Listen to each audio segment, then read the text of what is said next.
Le mois dernier, la France a signé le projet d'accord de Bougival, un texte qui prévoit de transférer certaines compétences souveraines à la Nouvelle-Calédonie dans le Pacifique Sud. Mais au début de ce mois, le Front de Libération Nationale, Kanak et Socialiste, ou FLNKS, Alliance politique indépendantiste, a rejeté cet accord. Ce refus a fortement affaibli le projet et met désormais sous pression le ministre français des Outre-mer, Manuel Valls, en visite sur le territoire cette semaine pour tenter de le sauver. De son côté, le FLNKS réclame un accord plus ambitieux, avec des étapes concrètes vers l'indépendance, ainsi que la tenue de nouvelles élections provinciales en novembre. Dans cette vidéo, nous allons donc expliquer pourquoi l'accord de Bougival s'est effondré, ce que contient la proposition alternative appelée Accord de Kanaki, et les perspectives qui s'ouvrent maintenant. La Nouvelle-Calédonie est un territoire français d'outre-mer depuis 1946, après avoir été une colonie de l'époque napoléonienne. À partir du milieu du XIXe siècle, elle est devenue colonie pénitentiaire, avec environ 22 000 prisonniers envoyés sur place. Dans les années 1870, la France y a également développé l'extraction de nickel. La Nouvelle-Calédonie détient environ 10% des réserves mondiales, et ce secteur reste aujourd'hui largement dominé par la société française Eramet. Dans les années 1970 et 1980, les tensions politiques se sont accrues. L'archipel était principalement dirigé par les colons européens, appelés Caldoches, tandis que les Kanaks, population autochtone majoritaire, restaient marginalisés. Face à cette situation, les mouvements nationalistes kanaks se sont organisés à la fin des années 70 et ont commencé à réclamer l'indépendance. Après l'élection de François Mitterrand en 1981, la France a engagé quelques réformes, avec plus de décentralisation et une participation accrue des Kanaks aux institutions locales. Mais en 1986, l'arrivée au pouvoir du Premier ministre Jacques Chirac a marqué un retour en arrière, avec l'abandon progressif de ces mesures.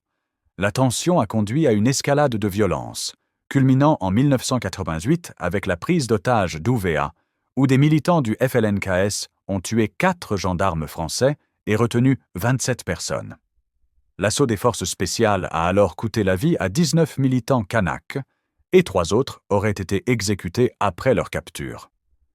Pour mettre fin à cette crise, le FLNKS et l'État français ont signé les accords de Matignon, qui prévoyaient une amnistie et repoussaient la question de l'indépendance pour 10 ans. En 1998, un nouvel accord historique a été conclu, l'accord de Nouméa. Celui-ci définissait un transfert progressif de compétences sur 20 ans. Les 2 premiers ont eu lieu en 2018 et 2020. Le non à l'indépendance l'a emporté de justesse, avec 57,7%, puis 53,7% des voix.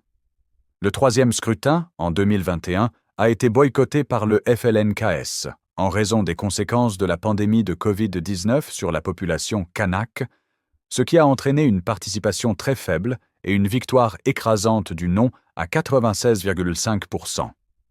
La France a néanmoins validé ce résultat et maintenu sa position.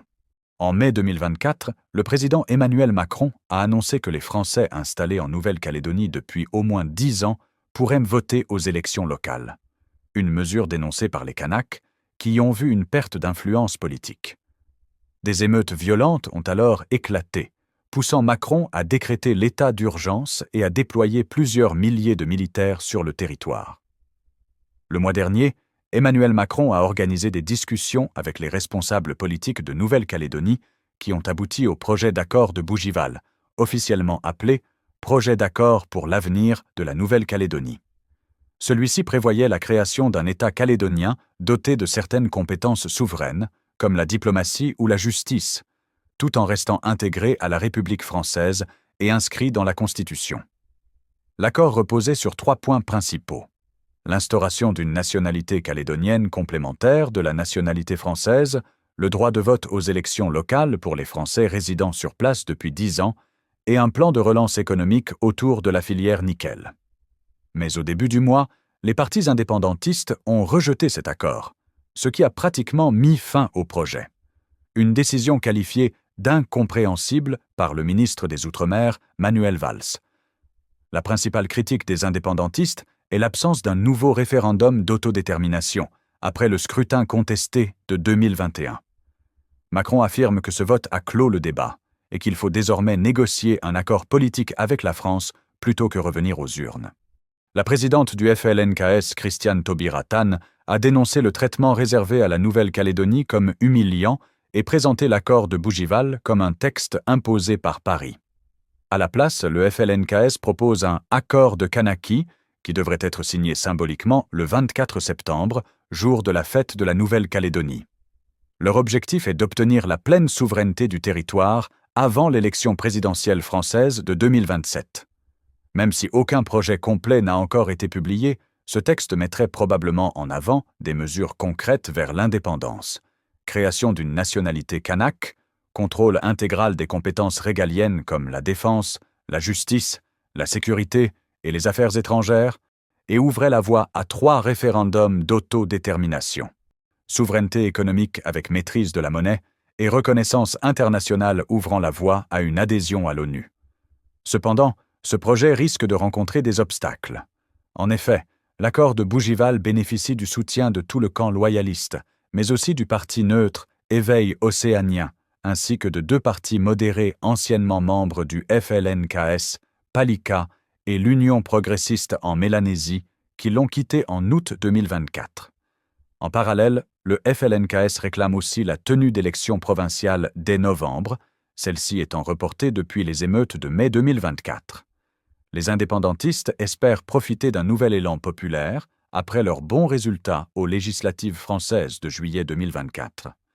La participation avait alors presque doublé, et pour la première fois depuis 1986, un député indépendantiste a été élu à l'Assemblée nationale française. Or, en Nouvelle-Calédonie, les assemblées provinciales détiennent l'essentiel du pouvoir politique, ce qui rend leur composition décisive. Une autre raison du rejet de l'accord de Bougival est justement qu'il prévoit de repousser ces élections locales jusqu'en 2026.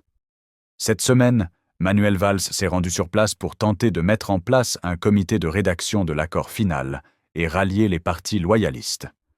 Le FLNKS a refusé d'y participer, mais une rencontre a tout de même eu lieu entre ses dirigeants et Valls. À l'issue de l'entretien, aucune déclaration officielle n'a été faite, et il est peu probable que la position du FLNKS ait évolué. Le mouvement craint en effet que la France ne cherche à imposer son accord et appelle à une résistance pacifique si tel était le cas.